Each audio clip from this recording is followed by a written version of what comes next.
It was a cold winter morning in a quiet town. The streets were covered in snow, and most people walked fast, rubbing their hands, trying to stay warm. In the middle of the town, there was a small cafe. It was always warm inside, filled with the smell of fresh coffee, toast, and old jazz music playing softly in the background. Every morning, a man came to this cafe. He was old, his back slightly bent, his walk slow, and his eyes always looking down. He never spoke much. He would quietly sit in the corner near the window, order a black coffee, and read a small book that looked even older than him. But what made him stand out wasn't his silence. It was his jacket. The jacket was faded, brown, full of patches and tiny stitches. One sleeve had a burn mark. The zipper didn't work, so he had tied it with a string. The fabric was thin, and you could tell it wasn't warm enough for winter. Most people in the cafe had noticed it, and many had joked about it. Some whispered, "Why doesn't he buy a new one?" Others laughed quietly. "Maybe it's lucky for him." One morning, a group of teenagers entered the cafe, laughing loudly. They saw the old man sitting at his usual place. One of the boys, named Sam, noticed the jacket and said with a grin, "Hey, old man, what's so special about that ugly jacket? You wear it every day." The cafe went silent. The old man slowly looked up. His eyes were soft but deep, like he had lived 100 lifetimes. He didn't get angry. He didn't smile either. He just said in a calm voice, "It's just an old jacket, son. Nothing more." Sam laughed again, but a girl from his group nudged him. "Let him be," she whispered. Still, Sam shook his head and said, "I'll never wear the same thing every day, especially not something like that." The old man didn't reply. He looked outside the window, watching the snow fall, like he didn't even hear them. But something strange happened that day. When the old man got up to leave, his book slipped from the table. As he bent down to pick it up, the jacket opened slightly. For a second, a small patch on the inside of the jacket became visible. It was dark green with gold thread. There was a symbol, a flying eagle holding a sword, and under it, the letters. VHD? No one noticed, except one man sitting 2 tables away. He was middle-aged, strong-looking, with a sharp face. His eyes locked on that patch like it meant something serious.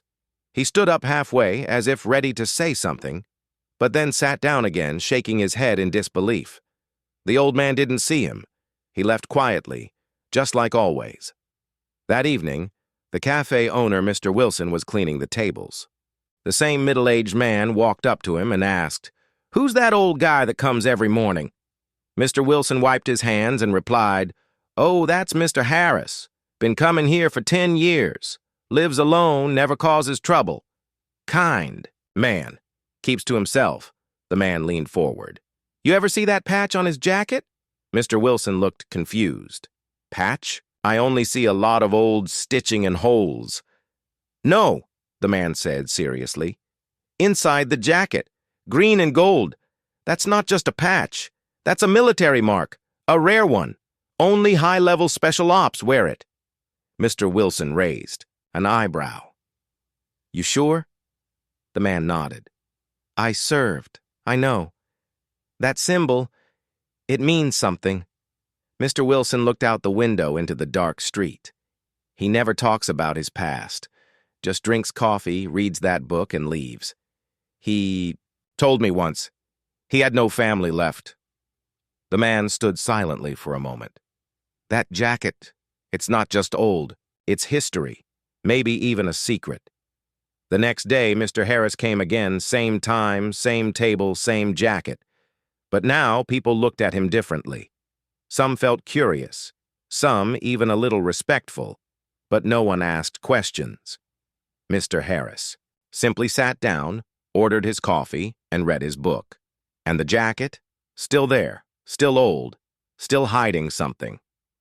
That night, Mr. Harris returned home to a small, quiet apartment. He placed his book on the table, took off his shoes, and slowly removed the jacket. He didn't hang it. He laid it down carefully on a chair, almost like it was a person. Then he sat on his bed, looked at the jacket, and sighed deeply. Under his breath, he whispered, "You protected me all these years, and them too. But they'll never know." He gently touched the patch inside. His hands shook, not because of age, but because of memory. Outside, snow kept falling. The town slept. But inside that apartment, a silent story sat on a chair, stitched into an old, worn-out jacket, and the next morning, something would happen. Something no one expected. The next morning was quieter than usual. Snow still covered the streets, but the wind had stopped. Inside the cafe, the heater hummed, and the windows fogged up from the warmth inside. Mr. Harris walked in at exactly 8:05 a.m., just like every day. He wore the same jacket.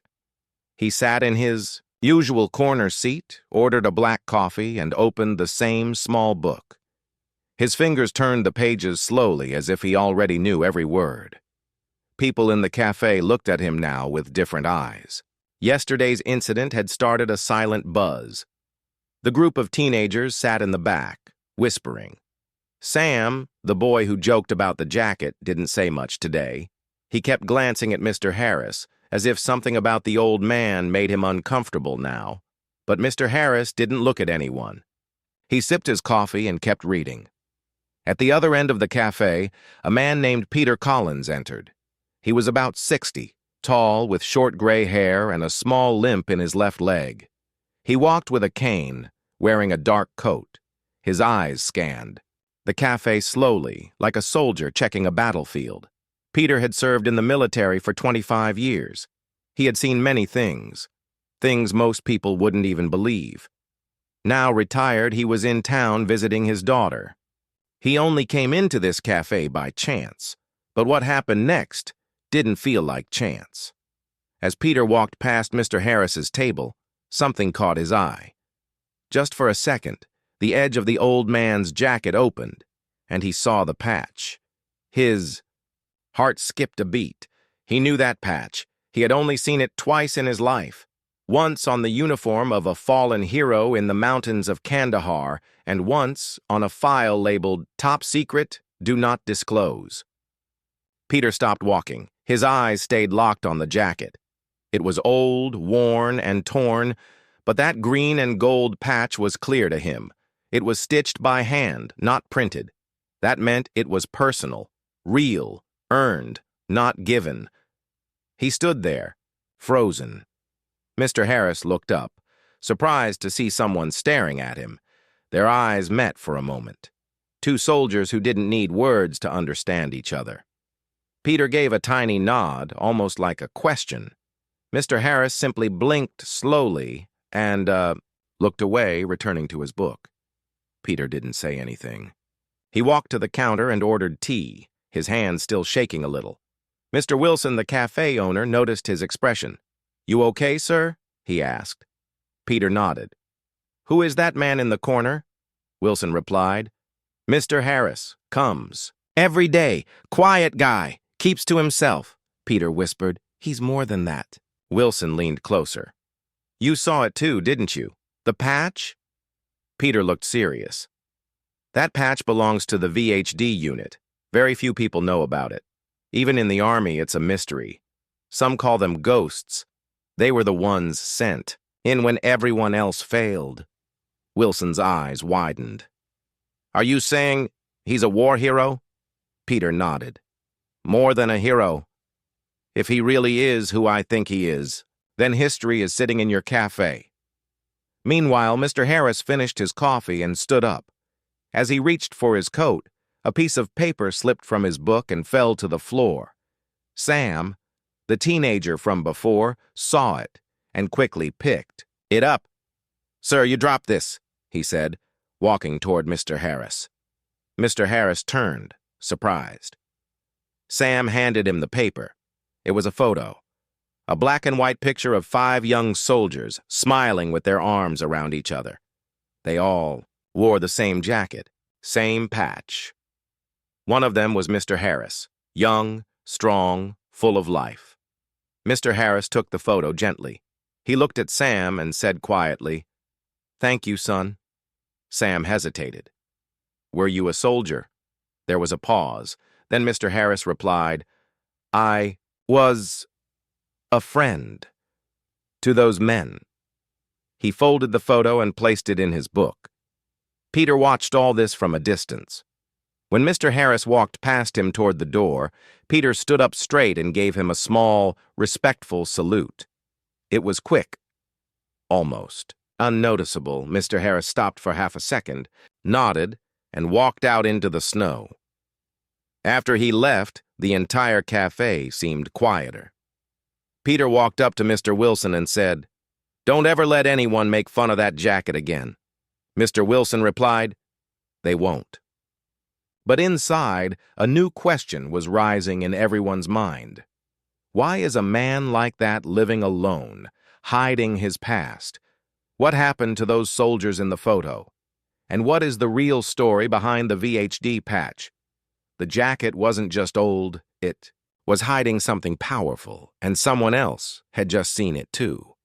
2 days passed after Peter Collins saw the patch on Mr. Harris's jacket. The cafe returned to its normal rhythm. People laughed, read newspapers, and enjoyed hot drinks. But something had changed. Everyone looked at Mr. Harris differently now. No one laughed at his jacket. No one whispered behind his back. Even the teenagers sat quietly when he entered. Sam, the boy who once joked, now greeted him with a quiet, "Good morning, sir." Mr. Harris still didn't talk much. He came, sat, drank his coffee, and read his book. But there was a strange silence around him now, the kind of silence that comes before a storm, and the storm was coming.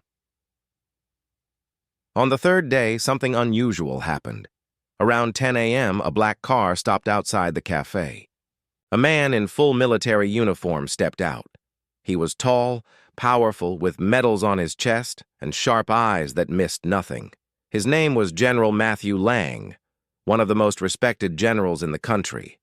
No one expected to see a general in such a small-town cafe. People stared as he entered. The doorbell rang softly, but his presence was loud. He looked around, scanned every table, then stopped. His eyes locked onto Mr. Harris, the old man in the corner. General Lang froze. His face changed completely. He didn't see an old man anymore. He saw a memory. Without saying a word, the general walked straight toward Mr. Harris's table. Everyone watched, confused.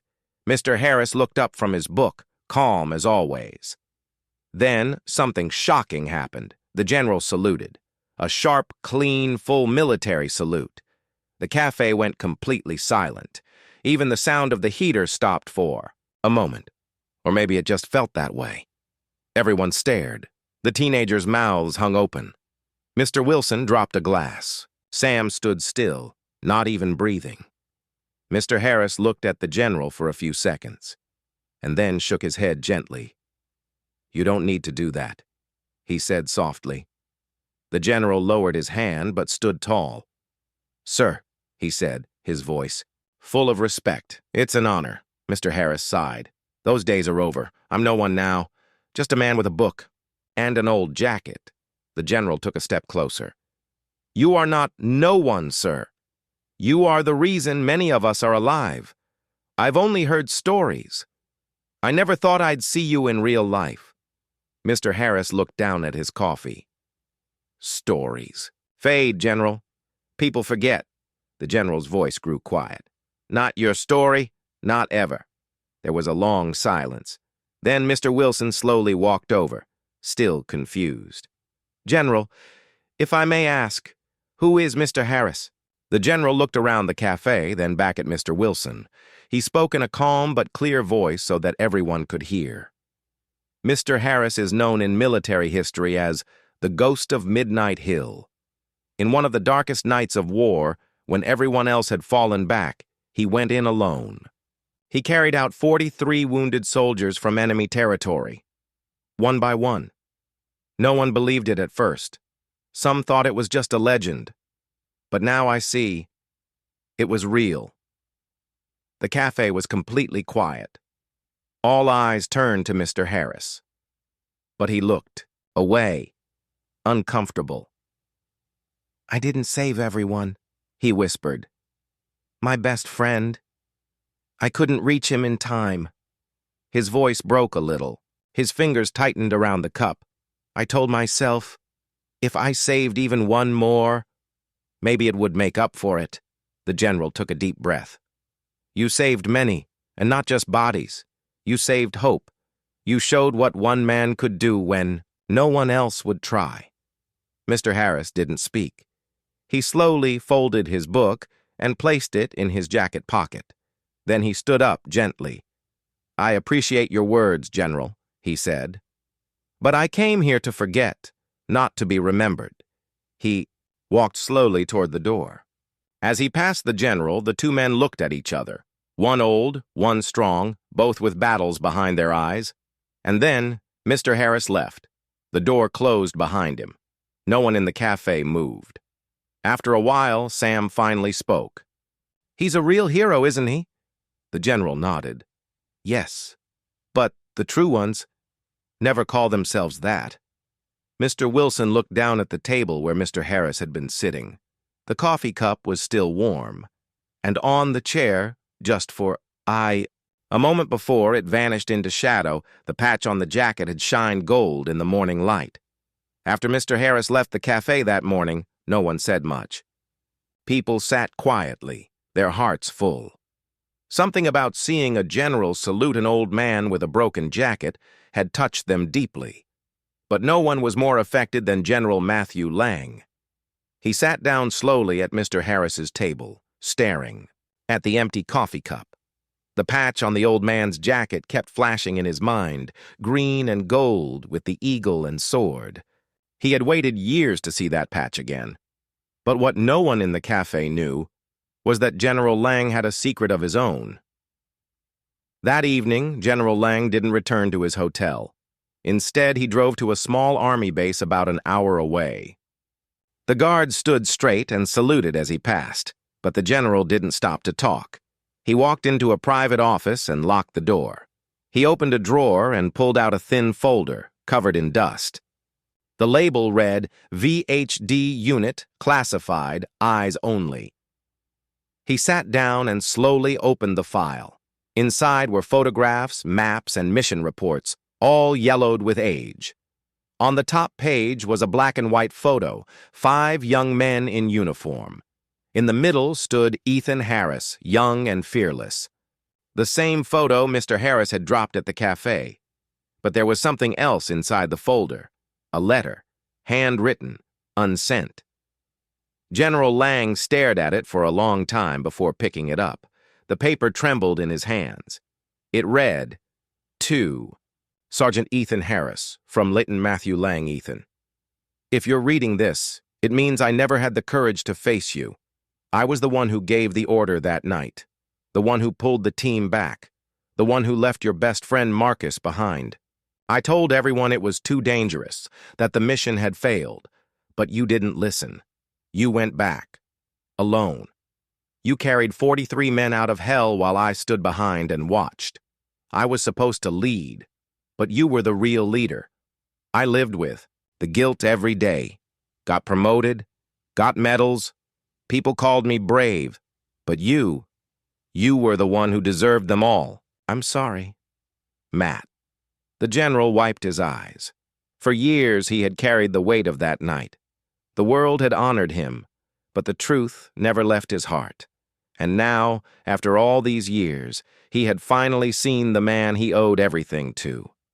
The next morning, General Lang returned to the cafe. This time, he wasn't wearing his uniform, just a sweater and coat, like any other man. He waited quietly until Mr. Harris arrived. Mr. Harris paused when he saw him. "You again?" he said with a tired smile. The general nodded. "May I sit?" Mr. Harris pulled out the chair. "You don't need to ask, General." Lang sat down.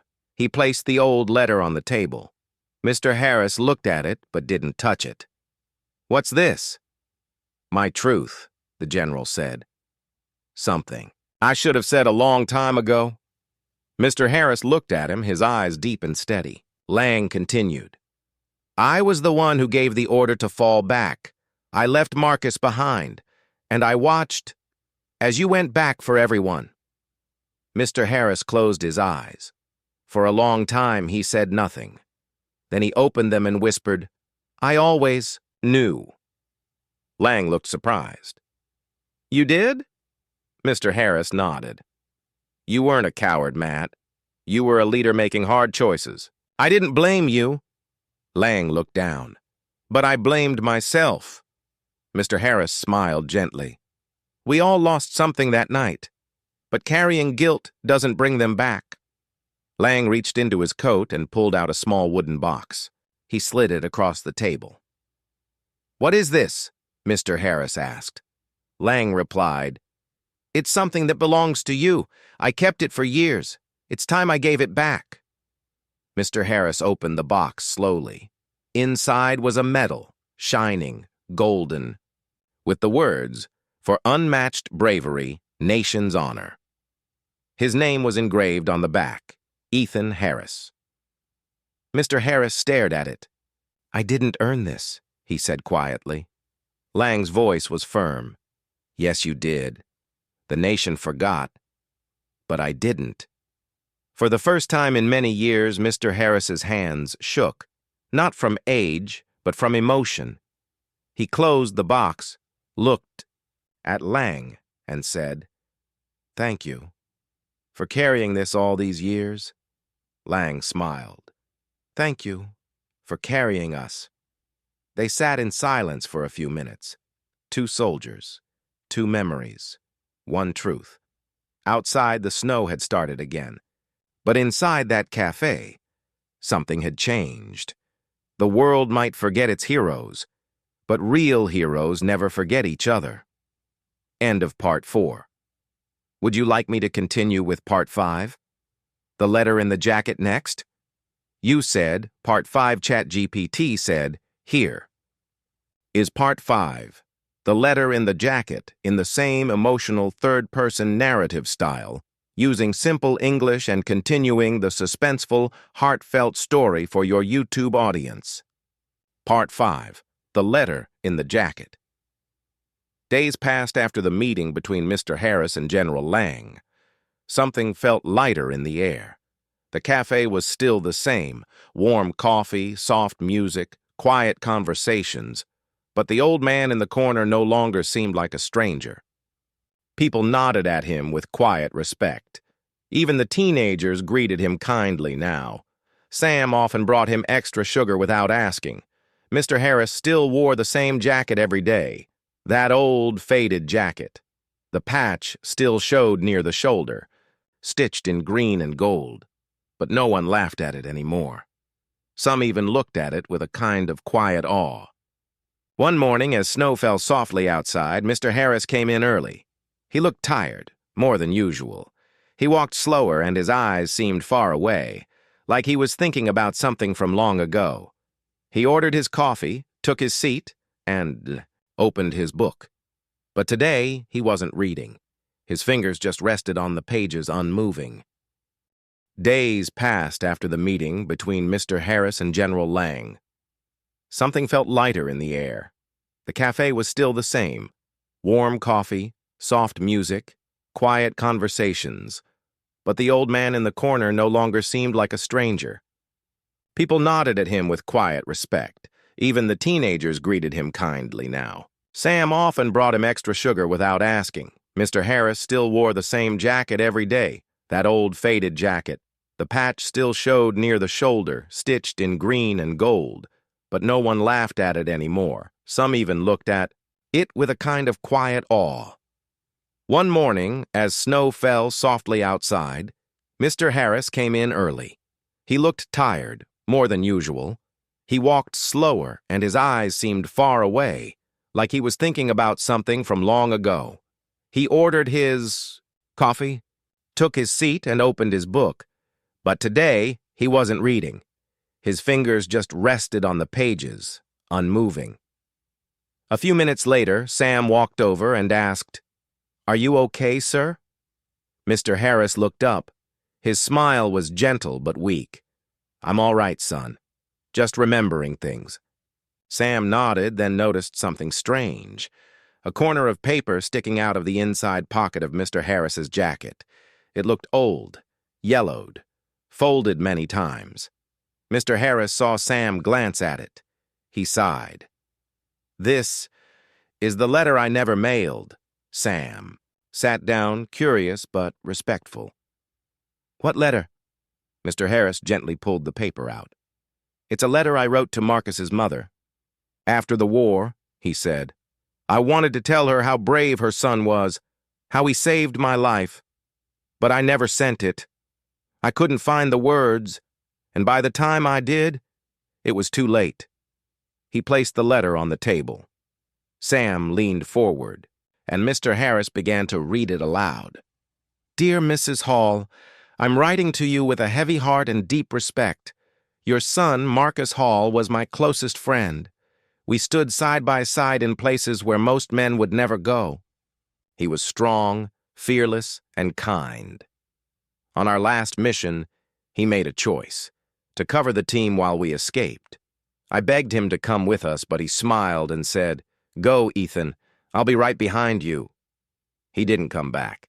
I tried to go, back for him. I searched the area for 3 nights. I found his tags, but not him. I have carried his memory with me every day, and every life I saved after that, I told myself, it was for him. You raised a hero, the kind of man others follow, the kind of friend who stays with you even after he's gone. I'm sorry I didn't send this sooner. With deepest respect, Ethan Harris." The cafe was silent. Sam's eyes were wet. Even Mr. Wilson behind the counter had stopped cleaning dishes to listen. Mr. Harris folded the letter slowly and placed it back inside his jacket. "I kept it close all these years," he said. "Like Marcus was still with me." Sam asked quietly, "Why don't you send it now? Maybe someone in his family is still alive." Mr. Harris nodded. "Maybe I should. It's never too late to honor a friend." Just then, the door opened. Woman stepped inside, about 45, with brown hair and soft eyes. She looked around nervously, holding a small photo in her hand. Mr. Wilson walked up to her. "Can I help you, ma'am?" She held up the photo. "I'm looking for someone. My father told me to find a man named Ethan Harris. He said he saved his life." Mr. Harris turned. Their eyes met. The woman stepped forward slowly, then stopped in front of him. She looked closely at the patch on his jacket. Her eyes filled with tears. "My grandfather was Marcus Hall," she said softly. "He told us stories about a brave soldier named Ethan. We thought maybe it was just a story." Mr. Harris stood there, stunned. He gently reached into his jacket, pulled out the letter, and placed it in her hands. "I wrote this for your great-grandmother," he said. "But maybe it was meant for you." She opened it, read it slowly, tears running down her cheeks. Then, without a word, she hugged him. For a moment, the whole world disappeared. Just an old man and a girl carrying the memory of a hero. Outside, the snow kept falling. Inside, something beautiful had been healed. The jacket wasn't just cloth and stitches. It carried letters never sent, stories never told, and friendships that never died. After meeting Marcus Hall's granddaughter, Mr. Harris felt something change in his heart. For many years he had lived in silence, with only the jacket and the letter to carry the weight of his memories. But now someone from Marcus's family had finally heard the truth. The story had passed from one generation to the next. Still, something didn't feel complete. One evening, as he sat by the cafe window watching the snow fall, General Lang returned. This time he wasn't alone. He brought a small velvet box in his hand. Dark blue with a silver lock, he placed it gently on Mr. Harris's table. "I think it's time," the general said. Mr. Harris looked at the box. "What is this?" "The medal," Lang replied. "The one that was meant for you." Mr. Harris looked confused. "I already have it. You gave it to me last week." Lang shook his head. "That one was a copy. A private one I had made for you. But this one is the real thing. The official one. It was recorded as missing in military records for over 40 years. Mr. Harris blinked. "Missing?" Lang nodded slowly. "It was supposed to be awarded to you after the war, but someone made it disappear. I don't know why. Maybe they thought you didn't survive. Maybe someone didn't want the truth known. But I found it." He opened the box. Inside was the original Medal of Valor. It was larger than the one before, with a polished gold star and a red, white, and blue ribbon. On the back, one name was engraved, Sergeant Ethan Harris, unshaken in. Darkness. Mr. Harris stared at it in silence. The cafe went quiet again. A few people nearby looked over, sensing the moment was important. Mr. Harris finally spoke. "I don't need medals. I just wanted peace." Lang nodded. "I know, but maybe this isn't for you. Maybe it's for those who never came back. Maybe it's for Marcus." Mr. Harris closed his eyes. The name of his friend echoed in his mind. Marcus, who had covered his retreat. Marcus, who had smiled and said, "Go. I'll be right behind you." "I promised him," Mr. Harris whispered, "that I'd keep going, that I'd live for both of us." He touched the medal gently, then placed the lid back on. "I'll accept it," he said softly. "Not for me, for him." Lang smiled. "I think he'd be proud." Just then, Sam, the young boy from the cafe, walked over. "Sir," he said, nervously, "is it true? You saved 43 soldiers?" Mr. Harris didn't answer right away. He looked at Sam's curious face, then nodded once. "Yes, but I couldn't save one, and he was my best friend." Sam looked down. "That must have hurt." "It still does," Mr. Harris said, "but I try to make every day count. That's how I honor him." Sam looked at the medal. "He must have been very brave." "He was," Mr. Harris replied, "braver than me." That evening, Mr. Harris didn't leave the cafe right away. He stayed by the fire, holding the box gently, his eyes full of memories. Before he left, he turned to General Lang. "What made you search for the real medal?" Lang smiled. "Because some people think war ends on the battlefield, but the truth is, it keeps living inside us, and heroes like you shouldn't be forgotten." Mr. Harris nodded. "Then help me tell their stories. All of them. I will," Lang said. "Together, we'll make sure no one forgets." And so the old jacket wasn't just a memory anymore. Now it was a symbol of honor, of brotherhood, and of a promise finally fulfilled. Winter was almost over. The snow outside the cafe had begun to melt, and soft sunshine warmed the sidewalks. Birds returned, and trees whispered in the breeze, as if something new was beginning. Inside the cafe, Mr. Harris sat at his usual spot. But today, he was wearing something different. His old jacket was still with him, folded gently over his arm. But he now wore a crisp, clean suit. His shoes were polished. His back was straight. His eyes, though old, were full of light. Sam looked at him with wide eyes. "Sir, you look like a general today." Mr. Harris smiled. "I'm not. But I'm going somewhere important." General Lang arrived soon after. He was in full uniform, again, with rows of medals shining on his chest. "It's time," he said quietly. Mr. Harris stood, grabbed his jacket, and walked out with him. Outside, a black car waited with tinted windows. When Mr. Harris stepped in, a soldier opened the door and saluted. The ride was silent, but in Mr. Harris's heart, memories moved like an old song, faint but powerful. When they arrived, Mr. Harris was surprised. It wasn't a big city. It wasn't a crowded stadium. It was a small military base, simple, quiet, respectful. But it was full of people. Soldiers stood in lines. Veterans sat in folding chairs, and in the front row was Marcus Hall's granddaughter, holding her grandfather's photo. As Mr. Harris stepped onto the stage, the crowd stood, every single person. The sound of applause echoed gently, not loud, not wild, but deep, the kind that comes from the heart. A young officer stepped forward to the microphone.